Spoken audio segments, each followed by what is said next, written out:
नमस्कार विद्यार्थी मित्रांनो, RSD अकॅडमी या यूट्यूब चॅनलवर सर्वांचे स्वागत आहे। आजच्या व्हिडिओमध्ये आपण जिल्हा न्यायालय भरतीविषयी अतिसंभाव्य प्रश्नसंच पाहणार आहोत।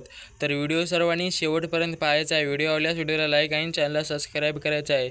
चला तर व्हिडिओला सुरुवात करू। प्रश्न क्रमांक पहिला असा आहे की कोहिमा ही खालीलपैकी कोणत्या राज्याची राजधानी आहे? कोहिमा ही खालीलपैकी कोणत्या राज्याची राजधानी आहे? याचं बरोबर उत्तर आहे मित्रांनो नागालँड। प्रश्न क्रमांक दुसरा असा आहे की हजारीबाग राष्ट्रीय उद्यान खालीलपैकी कोणत्या राज्यामध्ये आहे? हजारीबाग राष्ट्रीय उद्यान खालीलपैकी कोणत्या राज्यामध्ये आहे? याचं बरोबर उत्तर आहे मित्रांनो झारखंड।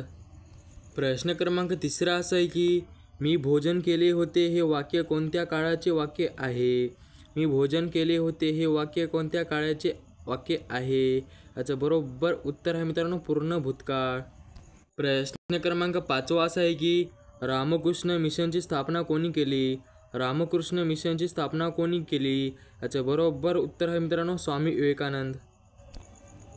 प्रश्न क्रमांक सहावा असा आहे की खालीलपैकी शिवाजी महाराजांनी सर्वप्रथम कोणता किल्ला जिंकला?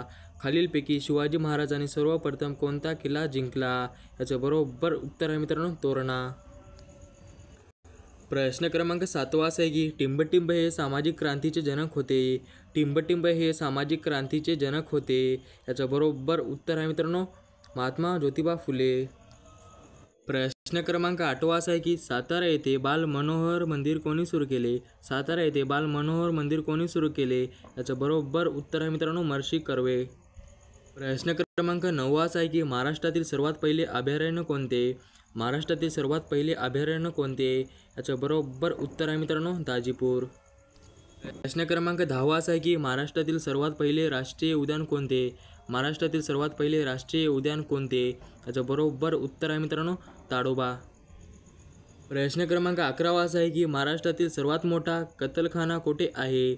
महाराष्ट्रातील सर्वात मोठा कत्तलखाना कोठे आहे? याचं बरोबर उत्तर आहे मित्रांनो देवनार।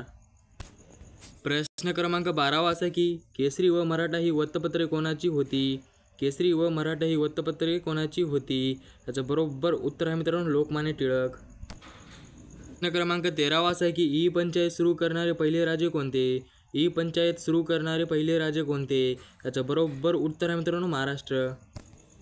प्रश्न क्रमांक 14वा असा आहे की माहितीचा अधिकार लागू करणारे पहिले राज्य कोणते? माहितीचा अधिकार लागू करणारे पहिले राज्य कोणते? याचं बरोबर उत्तर आहे मित्रांनो तमिळनाडू। प्रश्न क्रमांक 15वा असा आहे की नागपूर जिल्ह्यात मिलिटरी ट्रेनिंग स्कूल कुठे आहे? नागपूर जिल्ह्यात मिलिटरी ट्रेनिंग स्कूल कुठे आहे? याचं बरोबर उत्तर आहे मित्रांनो कामठी। प्रश्न क्रमांक 16वा असा आहे की कोलार सोन्याची खाण कोणत्या राज्यात आहे? कोलार सोन्याची खाण कोणत्या राज्यात आहे? याचं बरोबर उत्तर आहे मित्रांनो कर्नाटक। प्रश्न क्रमांक 17वा असा आहे की भारतातील पहिला मोगल राज्यकर्ता कोण होता? भारतातील पहिला मोगल राज्यकर्ता कोण होता? याचं बरोबर उत्तर आहे मित्रांनो बाबर। प्रश्न क्रमांक 18वा असा आहे की महाराष्ट्रातील सर्वात जुनी महानगरपालिका कोणती? महाराष्ट्रातील सर्वात जुनी महानगरपालिका कोणती? याचं बरोबर उत्तर आहे मित्रांनो मुंबई। 19वा असा आहे की लोकमान्य टिळकांचा जन्म कोणत्या जिल्ह्यात झाला? लोकमान्य टिळकांचा जन्म कोणत्या जिल्ह्यात झाला? याचं बरोबर उत्तर आहे मित्रांनो रत्नागिरी। 20वा असा आहे की खालीलपैकी कोणते शिखर भारतातील नाही? खालीलपैकी कोणते शिखर भारतातील नाही? याचं बरोबर उत्तर आहे मित्रांनो माउंट एव्हरेस्ट। प्रश्न क्रमांक 21वा असा आहे की लोणार सरोवर महाराष्ट्रातील कोणत्या जिल्ह्यात आहे? लोणार सरोवर महाराष्ट्रातील कोणत्या जिल्ह्यात आहे? याचं बरोबर उत्तर आहे मित्रांनो बुलढाणा। प्रश्न क्रमांक 22वा असा आहे की भारतामध्ये पोस्ट खात्याची स्थापना खालीलपैकी कोणत्या वर्षी झाली होती? भारतामध्ये पोस्ट खात्याची स्थापना खालीलपैकी कोणत्या वर्षी झाली होती? याचं बरोबर उत्तर आहे मित्रांनो 1854। प्रश्न क्रमांक 23वा असा आहे की तिरुपती हे धार्मिक स्थळ खालीलपैकी कोणत्या राज्यामध्ये आहे? तिरुपती हे धार्मिक स्थळ खालीलपैकी कोणत्या राज्यामध्ये आहे? याचं बरोबर उत्तर आहे मित्रांनो आंध्र प्रदेश। 24वा असा आहे की लघु या शब्दाचा विरुद्धार्थी शब्द कोणता आहे? लघु या शब्दाचा विरुद्धार्थी शब्द कोणता आहे? याचं बरोबर उत्तर आहे मित्रांनो दीर्घ।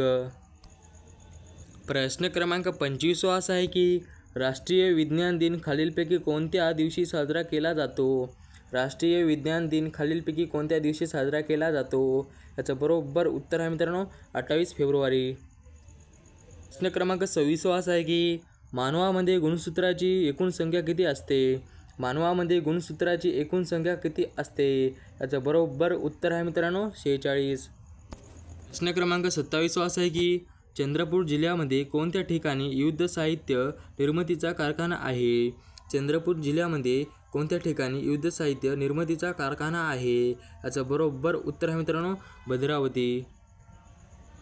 प्रश्न क्रमांक 28 असा आहे की मी निबंध लिहिलेला आहे हे वाक्य कोणत्या काळाचे आहे? मी निबंध लिहिलेला आहे हे वाक्य कोणत्या काळाचे आहे? याचं बरोबर उत्तर आहे मित्रांनो पूर्ण वर्तमान काळ. 29 असा आहे की डॉक्टर बाळासाहेब सावंत कोकण कृषी विद्यापीठ यांची स्थापना कोणत्या वर्षी झाली? डॉक्टर बाळासाहेब सावंत कोकण कृषी विद्यापीठ यांची स्थापना कोणत्या वर्षी झाली? याचं बरोबर उत्तर आहे मित्रांनो 1972. प्रश्न क्रमांक 30 असा आहे की सूर्यास्त हा शब्द खालीलपैकी कोणत्या संधीचे उदाहरण आहे? सूर्यास्त हा शब्द खालीलपैकी कोणत्या संधीचे उदाहरण आहे? याचं बरोबर उत्तर आहे मित्रांनो स्वर संधी. प्रश्न क्रमांक 31 असा आहे की कृष्णाकाठ हा ग्रंथ खालीलपैकी कोणाचा आहे? कृष्णाकाठ हा ग्रंथ खालीलपैकी कोणाचा आहे? याचं बरोबर उत्तर आहे मित्रांनो यशवंतराव चव्हाण. असं आहे की पेशवे व इंग्रज यांच्यामध्ये शेवटची लढाई कोणत्या वर्षी झाली होती? पेशवे व इंग्रज यांच्यामध्ये शेवटची लढाई कोणत्या वर्षी झाली होती? याचं बरोबर उत्तर आहे मित्रांनो 1818. 33 आहे की पेनिसिलियम हे खालीलपैकी कशाचे उदाहरण आहे? पेनिसिलियम हे खालीलपैकी कशाचे उदाहरण आहे? याचं बरोबर उत्तर आहे मित्रांनो बुरशी. क्रमांक 34 असा आहे की धैर्य हा शब्द खालीलपैकी काय आहे? धैर्य हा शब्द खालीलपैकी काय आहे? याचं बरोबर उत्तर आहे मित्रांनो भाववाचक नाम. क्रमांक 35 असा आहे की भारतातला पहिला बोलपट खालीलपैकी कोणता आहे? भारतातला पहिला बोलपट खालीलपैकी कोणता आहे? याचं बरोबर उत्तर आहे मित्रांनो आलम आरा. असं आहे की जीवाणूपासून होणारा रोग या ठिकाणी कोणता आहे? जीवाणूपासून होणारा रोग या ठिकाणी कोणता आहे? याचं बरोबर उत्तर आहे मित्रांनो कुष्ठरोग. 37 असं आहे की गदर हे वर्तमानपत्र अमेरिकेमध्ये कोण चालित होते? गदर हे वर्तमानपत्र अमेरिकेमध्ये कोण चालित होते? याचं बरोबर उत्तर आहे मित्रांनो लाला हरदयाल. प्रश्न क्रमांक 38 असा आहे की होलीचा धूमकेतू दर 76 वर्षांनी दिसतो तो यावर्षी कधी दिसला होता? होलीचा धूमकेतू दर 76 वर्षांनी दिसतो तो यावर्षी कधी दिसला होता? याचं बरोबर उत्तर आहे मित्रांनो 1986. 39 असं आहे की भारतातील प्रसिद्ध हवामहल खालीलपैकी कोणत्या ठिकाणी आहे? भारतातील प्रसिद्ध हवामहल खालीलपैकी कोणत्या ठिकाणी आहे? याचं बरोबर उत्तर आहे मित्रांनो जयपूर. असं आहे की रेल्वेचे इंजिन बनवण्याचा कारखाना चित्तरंजन खालीलपैकी कोणत्या राज्यात आहे? रेल्वेचे इंजिन बनवण्याचा कारखाना चित्तरंजन खालीलपैकी कोणत्या राज्यात आहे? याचं बरोबर उत्तर आहे मित्रांनो पश्चिम बंगाल.